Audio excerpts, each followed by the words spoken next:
One. Hello and welcome to the Roundtable Podcast. My name is Shogun. Joining me again today is my very good friend, TechnoShaman.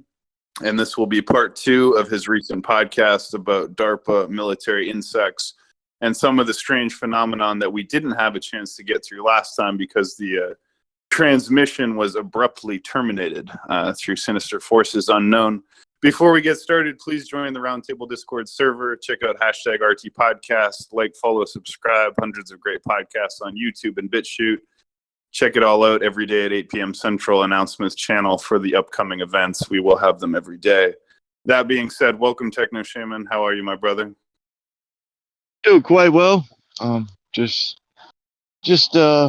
navigating my way through this cosmos as best as possible, taking stands where they need to be taken, and trying to stand up for logic and reason and skepticism and all its guys is one of the trends that I've been noticing, especially in the wake of COVID, is this tendency towards deference to experts, which is absolutely not what the basis of science is.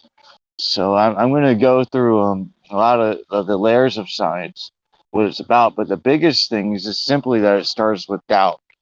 So when you hear a headline or whatever, first thing you should do is doubt it.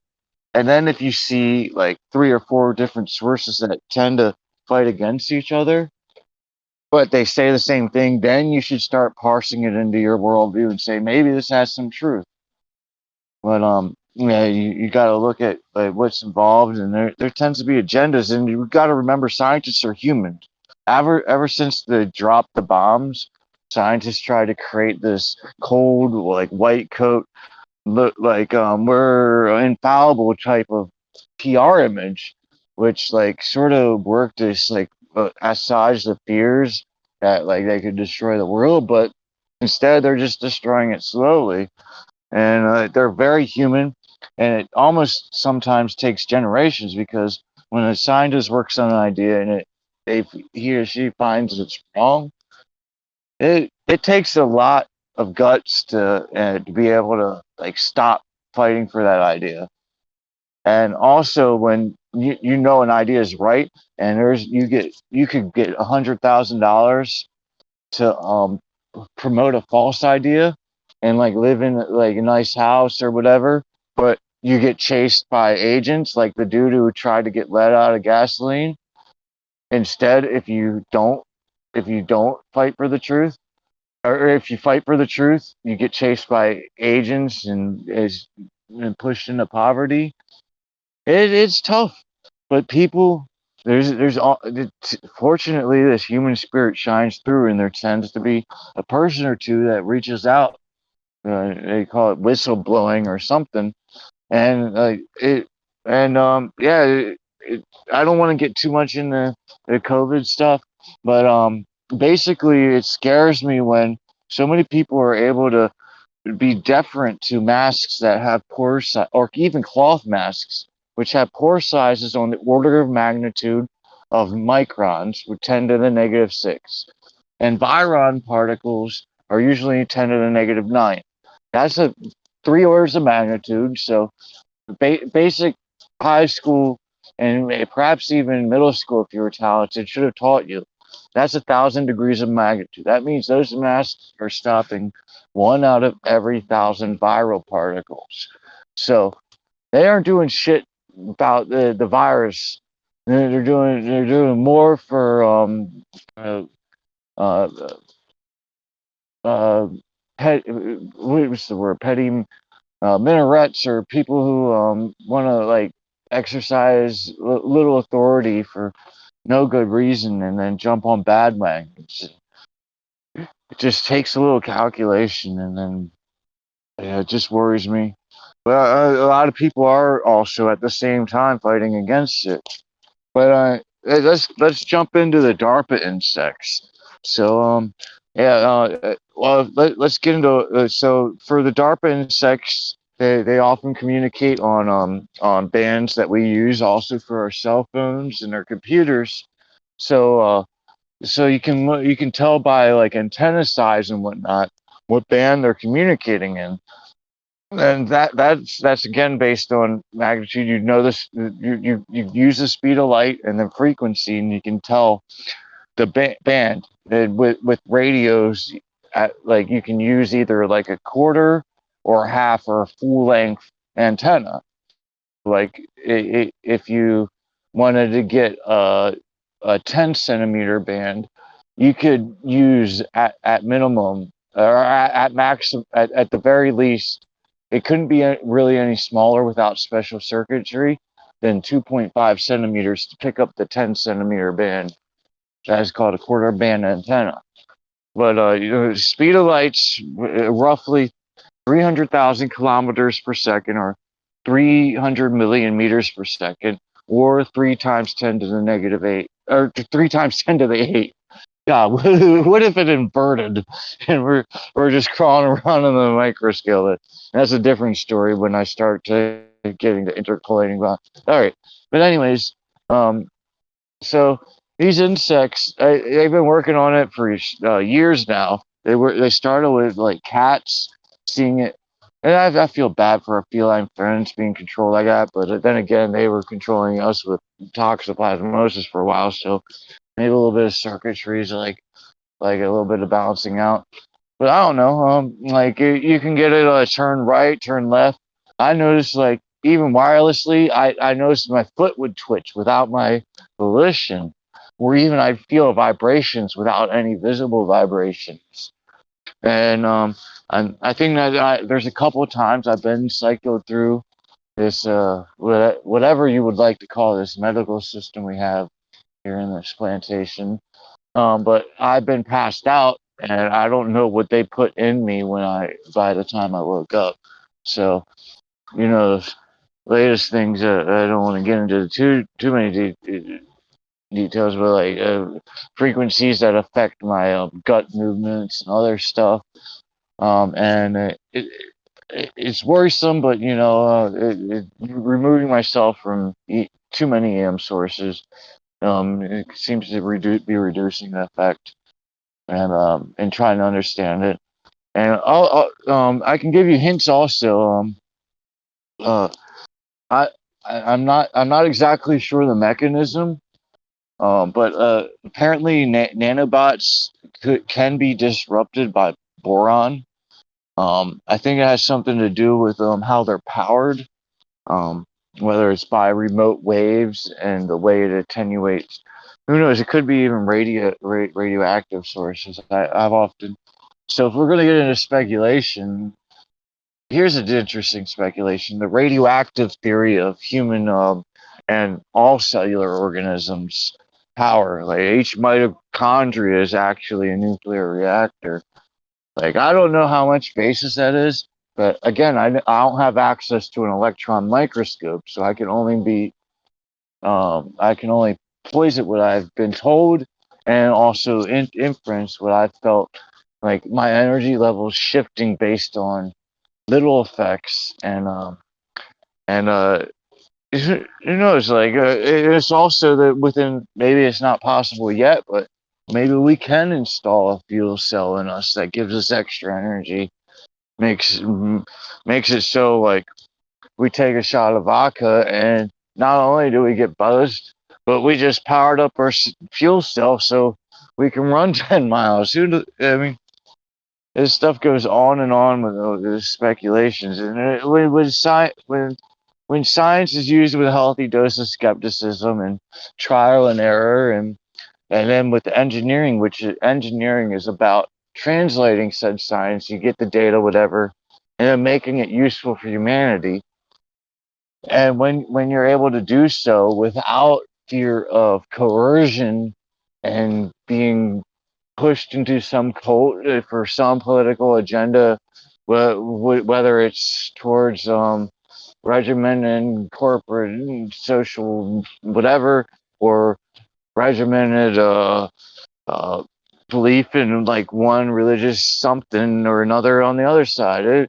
You know, the form of ideas being able to free flow is the basis of the growth of civilization, wherever it's been, whether it was back in the Grecan times, or when the Grecans started to fall apart, the Roman times, and then in the interim times in India, people think, oh, that's the Dark Ages. No, that's when India was getting balling out. They still have metallurgy that we don't understand how to fucking do.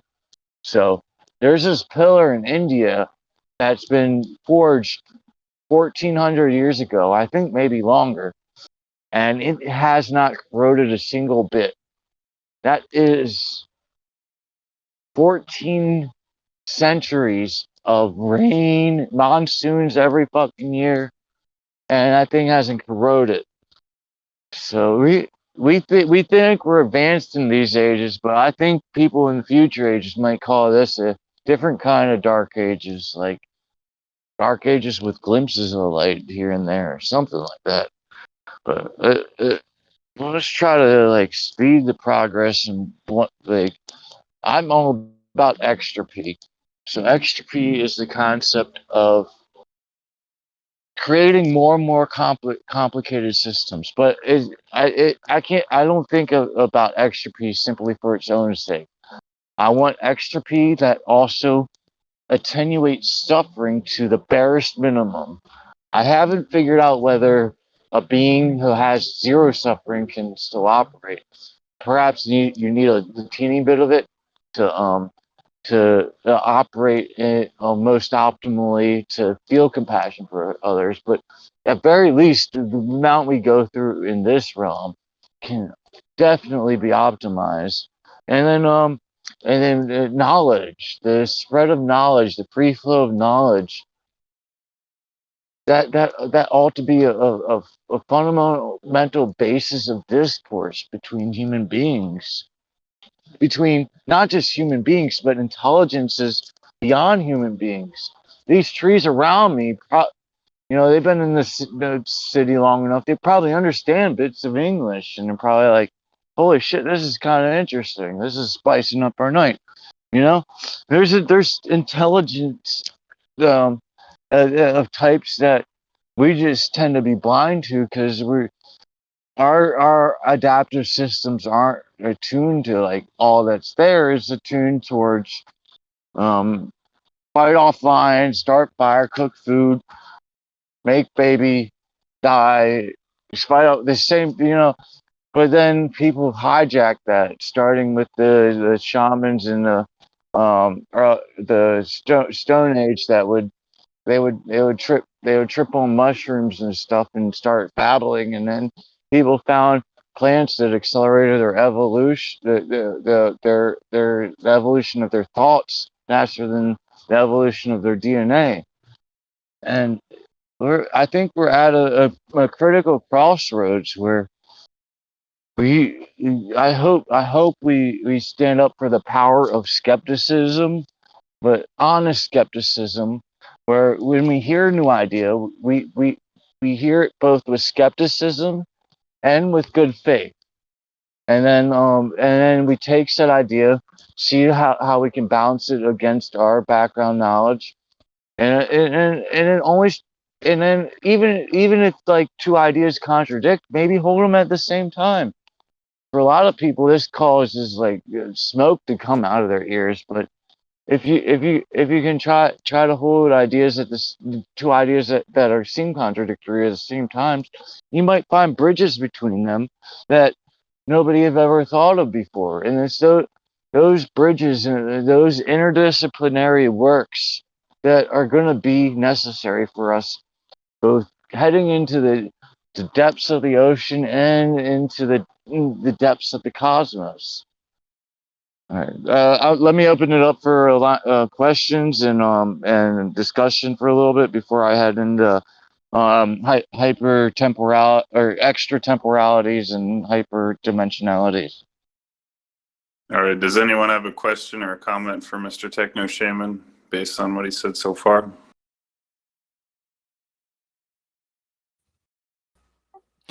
I don't know if this pertains to your discussion at all, but you did mention 5G earlier, and I was wondering if you saw anything about the oxygen and water displacing wavelengths that are capable with 5G transmitters?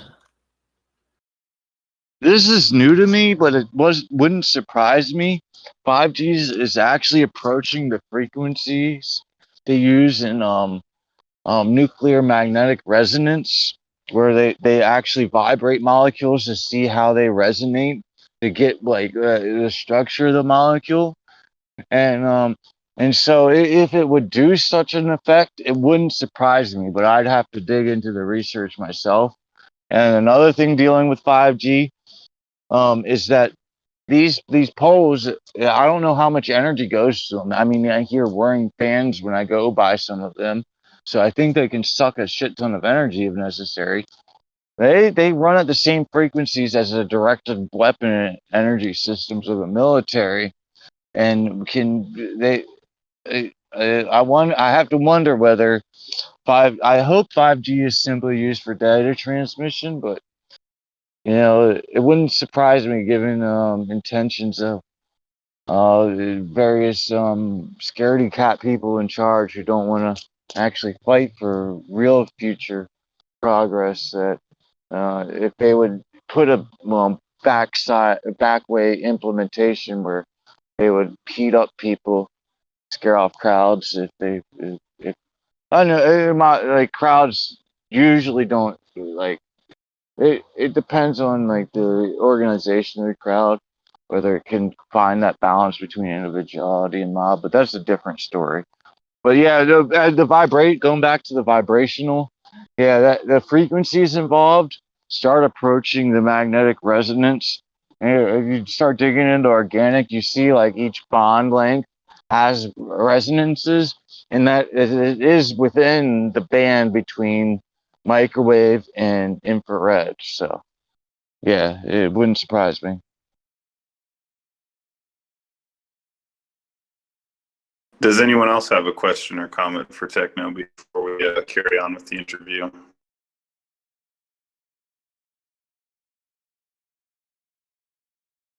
All right, Mr. Techno, what else did you want to take us through tonight? This has taken us to the very edge of our cosmos and the very smallest thing we can measure both. So, one of the interesting aspects of our human existence is that we sort of sit at the middle in our cosmos, which, for most Copernicus, complete atheists, people who don't think that at least there's some back feedback, if not there's a prime creator, at least some sort of creative intelligence feeds back into the system. It seems to be purposeful that we're like, hold on, the Planck length is like 10 to, oh, I don't remember the numbers, but we're roughly, you know, a certain number of orders of magnitude to the atomic scale and another order of magnitude to the cosmic microwave background. What is it? 40 billion light years? That's I guess it's a little closer to the large scale than the small scale. I don't know. Light years. That's a light year. I kept on thinking it was a meter. That's actually calculation light year. I'm not going to do it in my head, but yeah, just take it. It's about like 10 to the give or take 10 orders of magnitude, which is really shitty on my part. It's about 40 times tens below us and 40 times tens above us. And that's our limit in our universe. So I might be off by a couple order of magnitude. I think I heard there's like you can fit 10 to 72nd protons in this universe or something like that. So like that's the limit of calculation. But I don't think that's the limit of calculation. I think there's more and less at the same time.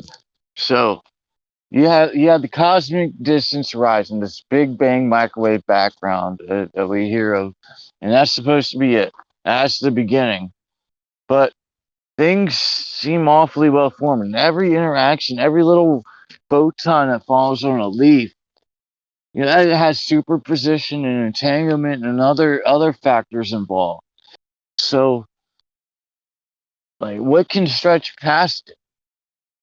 What, like, one of the biggest questions: why is it fucking dark at night?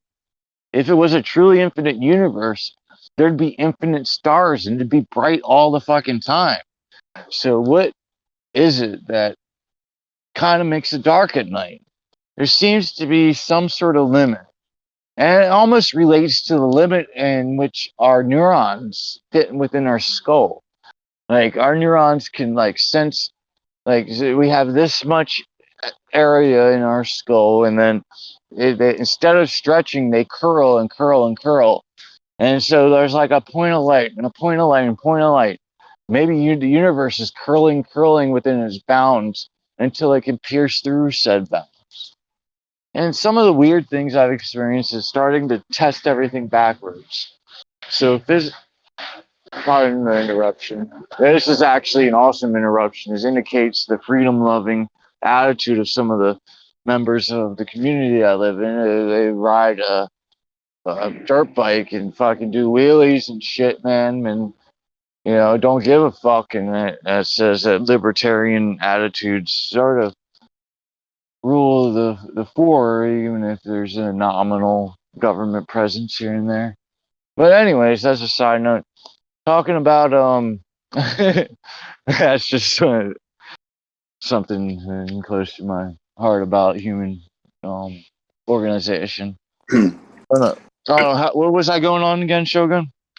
Well, I'm not sure, but before we conclude or begin to conclude, have you had any more thoughts about genetic side loading? Is that still something that you are practicing or experimenting with? All right, let me finish up with this small and big. I think we can interpolate below the Planck length and extrapolate beyond the cosmic horizon through various mechanisms, like through utilizing alternate senses, hyperdimensionality. But genetic side loading sort of relates to that in the sense that every prokaryote we encounter has the potential to send data back and forth. And I wouldn't be surprised if our own cells pick up some genetic info from friendly bacteria to help their own endeavors. And if we can harness this effect, we can even speed up evolution's effect to not only create a more harmonic universe down from every little bacterium to every like giant 300-foot sequoia, but we can maybe start to speak each other's languages. Realize there's intelligences at scales that we don't think that there are. That relates back to some of my experience. I've had some transcending experiences where I fell back to a single organism. I don't know if I was tracing back my own genetic lineage, but I had to climb the evolutionary tree to get to this point. And I actually traced that during a transcendent experience. I'm not sure if everyone will get it. You might get it in a dream or through some induced state or another. But either way, we're all intertwined in the system. And another speculation I have is that I don't think like when something's eaten or whatever, it ceases. It integrates into you to help your being, and I think it just starts over at square one and then starts a new sequence and sees how far it got or how far it will get. Apparently, I got to this middle realm thus far in this sequence, and we'll see. Maybe some of my shit will start traveling through hyperspatial realms and maybe operate some of the levers in the hub for me when I'm not capable of it. But yeah. It's pretty interesting. Biggest thing I want, if you want to take anything from this podcast, just All right, there's intelligent. The biggest thing I would hope one would take is A, be skeptical of authority and people in positions of power or who have an agenda. But B, look for intelligence where you not think it might arise. Maybe sit under a tree for a little bit and see how the light bounces. You might find that the light bounces in a way where it might be sending a message. And you know you're not going crazy. Trees have maybe, depending on the tree, 3 to 6 times more genes than you. So, and then also, depending on the oldness of the forest, the interconnected web of fungi underneath of them, making them have probably an internet that's way fucking older than ours. So, look for intelligence in different places. Try to communicate with it, and know that, especially from our studies with the tree fungal network, that altruism tends to be the main mode of things. There's a few plant beings that fuck with the network, but most trees go into the system with good intentions, just like humans. So that tends to give me hope for the parameters of this universe and the universes that we want to build and stretch beyond. So that's what I hope everyone takes from this. I wish y'all a good day or evening or whenever y'all hear this. Thank you so much, TechnoShaman. We really appreciate you sharing your perspective on these issues, and it's great to have you on the podcast again. Thank you to the live audience for joining us. Rafi's Mike for recording. Make sure you join the Roundtable Discord server. We'll record another podcast every day at about 8 p.m. Central. Announcements channel to see upcoming events, #RT Podcast. Like, follow, and subscribe to listen to our hundreds of great past episodes. Thank you again, Techno. Thank you, everybody. Let's jump back up to Roundtable.